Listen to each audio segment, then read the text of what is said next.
এবার আপনাদের বেলঘরিয়া স্কুলের সামনের একটি ছবি দেখাবো। আবর্জনা স্তূপ, আবর্জনা থেকে স্কুল চত্বরে দুর্গন্ধ ছড়াচ্ছে এমনটাই অভিযোগ সামনে উঠে আসছে। একেবারে অস্বাস্থ্যকর একটা পরিবেশ। দেখুন, এমনই একটা পরিবেশে চলছে পড়াশোনা। আবর্জনা থেকে স্কুল চত্বরে দুর্গন্ধ ছড়াচ্ছে বলে অভিযোগ। আবর্জনা স্তূপ, আর এই আবর্জনা স্তূপ থেকেই স্কুল চত্বরে দুর্গন্ধ ছড়াচ্ছে এমনটাই অভিযোগ। দেখুন, স্কুলের সামনে একটা অস্বাস্থ্যকর পরিবেশ।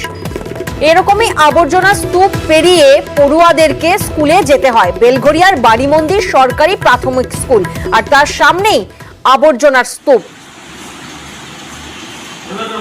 প্রতিনিধি সুবীর এই মুহূর্তে আমাদের সঙ্গে রয়েছেন। সুবীরের থেকে একবার জানার চেষ্টা করি।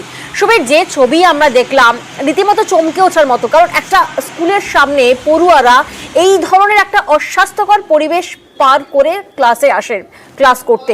সেক্ষেত্রে স্কুল কর্তৃপক্ষ কোনো ব্যবস্থা নিচ্ছে না, বা প্রশাসনের নজরে কেন আসছে না?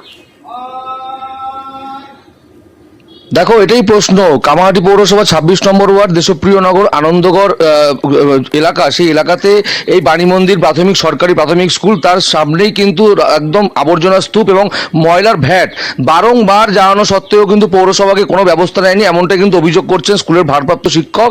এবং এই ঘটনায় কিন্তু যারা ছাত্রছাত্রী রয়েছেন, যারা ছোট পড়ুয়া, তারা কিন্তু অস্বাস্থ্যকর পরিবেশের মধ্যে কিন্তু পঠন পাঠন করছে এবং তাদেরও সমস্যার সম্মুখীন হতে হচ্ছে। এই বিষয়ে স্থানীয় কাউন্সিলর যিনি আমাদের আশ্বাস দিয়েছেন যে বিধায়ক চেয়ারম্যানের সঙ্গে বিষয়ে আলোচনা হয়েছে, দ্রুত এই ময়লা আবর্জনার ভ্যাট যাতে অন্যত্র সরিয়ে নেওয়া যায় সেই বিষয়ে কিন্তু কথা চলছে। একেবারে অভিভাবকরা ঠিক কি অভিযোগ করছেন শোনাবো আপনাদের। আমাদের অসুবিধা বলতে যেমন ধরেন যে এই যে এখন বৃষ্টি যেমন হচ্ছে, আবার নোংরা ফেলছে, আবার গরম পড়ছে, তখন গন্ধ গ্যাসটা বেশি আসছে, বাচ্চাদের অসুবিধা হয়। আমরা নিতে আসি, দিতে বা নিয়ে যাই, তখন আমাদেরও খুবই অসুবিধা হয়।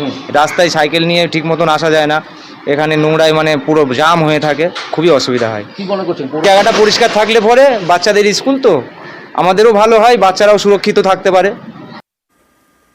বাচ্চারাও সুরক্ষিত থাকতে পারে এমনটাই তো দাবি করছেন অভিভাবকরা। খুব স্বাভাবিক এই দাবি। আর অন্যদিকে শিক্ষক, প্রধান শিক্ষক, তারাও বলছেন আবর্জনা স্তূপ দ্রুত সরানো হোক।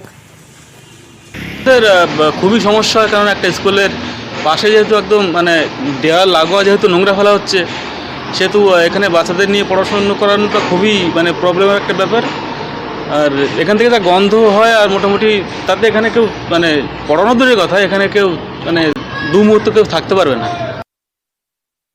এখানকার যারা জনগণ আছে তাদের সাথে তারাও লিখিত একটা কাউন্সিলরকে দিয়েছিল এবং আমরাও তাতে স্বাক্ষর করেছিলাম, কিন্তু তাতে কোনো রকম কোনো মানে হেলদোল হয়নি, কিছু পরিবর্তন হয়নি। কি অসুবিধা হচ্ছে?